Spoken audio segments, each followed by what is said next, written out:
Welcome to Bubbler.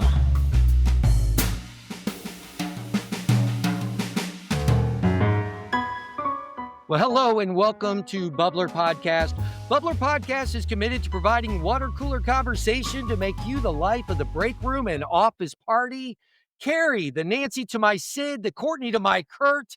How the heck are you today? I'm doing so well and happy to chat today. Yeah, so we took a bit of a hiatus and now we've not only a new episode that we just released, but we got a little follow-up bonus for a mini episode. I had so much fun talking about adulting and perspective as a child versus today. Something that we didn't talk about that's just kind of dangling there, and I've got to talk about it. I want your take because you have a teen daughter. I want your take on social media and how it impacts youth today versus we didn't have any of that. We're not going to take a deep dive, but do you think social media makes it easier for them because they can stay on top of what happens? Do you think the bullying is worse on social media and more impactful than it was in the four walls of our schools? Is it apples to oranges? Can we even compare what it was like growing up pre-social media versus during the height of it? What are your thoughts? That's an interesting question. I think it really depends on the kid, right? And I think that spans generations. I think each person is going to consume things differently. I think they internalize things differently. I think everybody, kind of has their own way. When you talk about Gen X, our generation, I think we absolutely had bullying, but they were in your face and we did it in person and we were terrible and we'd cut you down. Some of our biggest bullies were our parents, for the record. So it was different. And so a lot of the stuff was in your face and you wouldn't get invited to things and you would find out later that you weren't invited to something. Now everything is in real time. We're consuming our news in real time. We're consuming, what's happening with all of our friends. We're following them on Life 360. We're tracking. They all know where their friends are. So, there's some good parts of it and there's some bad parts of it. In our case, my daughter, she's on social media. She's been on social media since I'd probably say 13. And I monitored for a while. I follow her. She follows me. I know she has what they call burner. Oh, they might not call them burner accounts. That might be my term. But they have like fake accounts and stuff like that. And I'm aware of how things work. I don't take her phone. I don't try and read through it. I kind of take the approach of if there's a reason, I will. But she's never given me a reason to have to deep dive. But I truly feel like, and this may be a hot take, they need to learn how to navigate this time. And I think by stopping them from doing social media or keeping them away from their phones is not going to help them in college. So if I am not a proponent of you must be 18 before social media, I think that is doing a disservice because they need to learn how to deal just like we had to deal with our parents bullying us.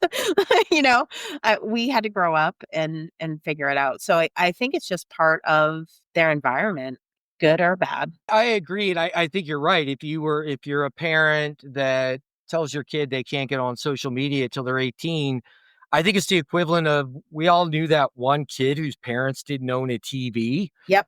They couldn't share that people were still watching the same shows, which now is not the case. It's very difficult to share that. Are you happy that we didn't have social media? Would it have been just another difficult thing for us to navigate? Or do you think there would have been advantages?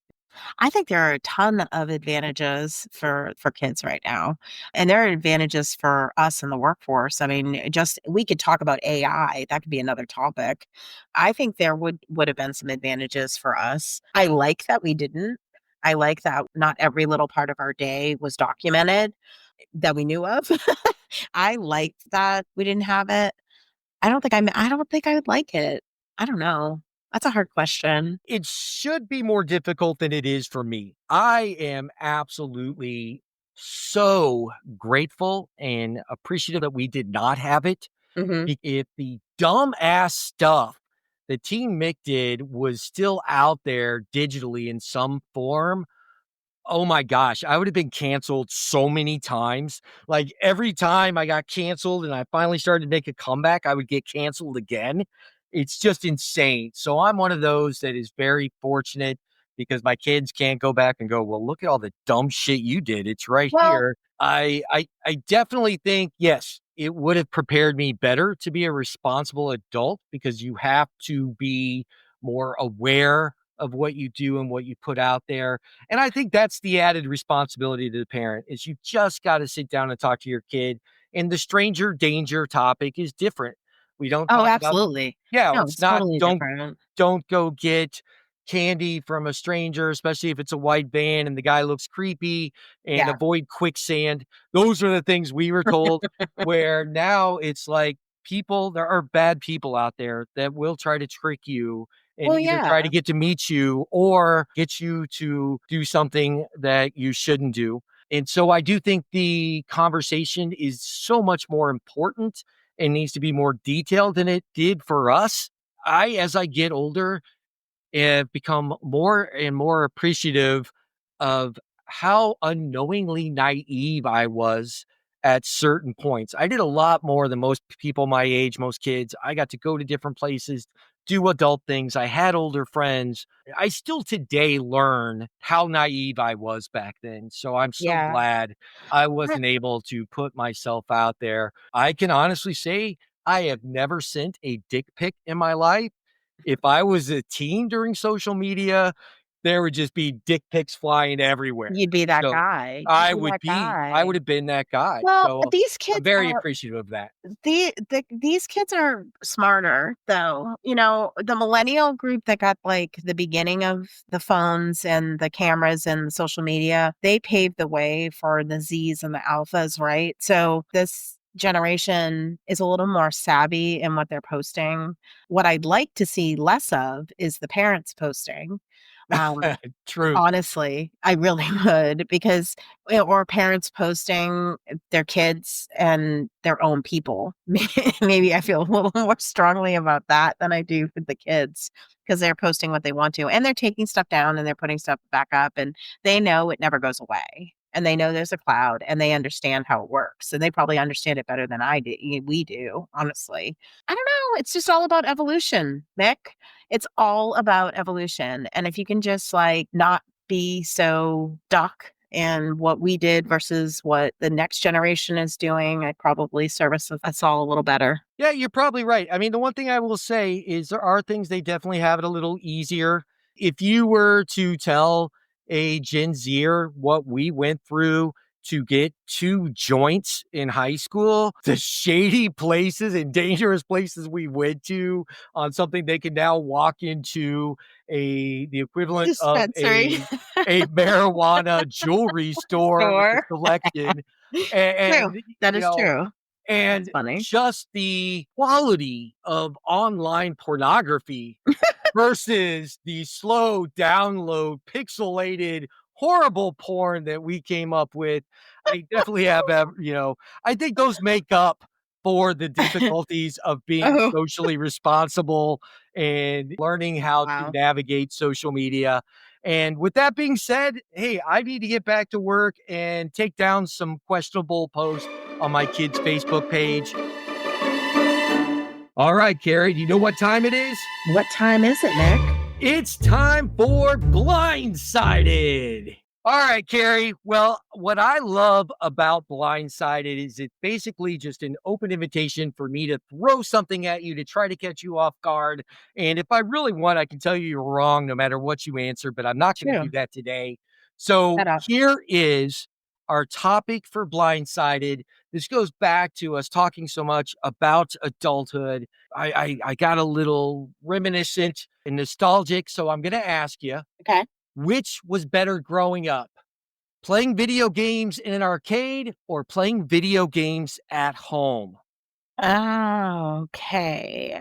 Coming from someone who wasn't a big video gamer, but I did grow up in the at home era of Atari and ColecoVision, and I probably did more at home, but idea of being out, it was more fun because you were with friends and you might see a boy or, see people that you don't normally see. So I think arcade growing up would be more fun. Now, I did enjoy that time at home, but definitely arcade. I'm going arcade.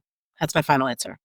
All right. So I want to tell you you're wrong because Oh, I want to say, man. listen, with gaming experience at home, you were able to stay up late and work through the game. You could just commit yourself to the game. But I would be wrong in saying that was the right answer. Every other component of gaming, you got to give it to the arcade. Yes, you can't stay up all night at home and play games, but then you really got to question what else you have going on in your life. When it Yeah. comes to the arcade, It's a different. socially, we got to meet up with our friends. You got to play against someone else. Now I know there's certain games you can do that online, but it's not the same. And then it was part of our youth, the young dating. We did mall dates starting in like junior high. And where can you go to where you don't have to just sit there and stare at each other and come up with something to say when you have nothing to say at age 15, nothing relevant at all? You can play video games. You can just walk around the arcade. So meeting at the mall, hanging out, the arcade was a great excuse to get together. And then let's be honest. I think one of the reasons Gen X is tougher, we ran out of quarters. If we didn't beat the game, we lost. You know, Yeah. you lost. You had a high score you went up against, but you weren't going to stay up for 12 hours until you won. The worst thing ever are the people that'll start a game and when it's not going well, they just hit the reset button and start over. What a dick move. Yeah. If you did that when you had a quarter and just started running Ms. Pac-Man into the ghost because you wanted to start over, your friends would have you fucking committed. So we learned to get the most out of each play, which I think is a great life lesson. And we created memories. There are games that I still suck at. I can't play Defender for shit. I have a stand-up arcade Golden Tee in my office. I almost bought a Defender game. What an idiot. I suck at that game. Just let it go, Come on, Nick. Get your head out of your ass. You'll never be good at Defender. So I think the arcade was a social hub. I think It it gave us was. great life lessons. And I think it directly contributes to why Gen Xers are as tough as we are and also why we are sometimes known as being a little negative or not as optimistic as others. Because you know what? I never got past level 8 in fucking Defender and I'm still mad about it. You are still mad about it. Kerri, thank you for playing Blindsided. Until we meet again, have a kick-ass day.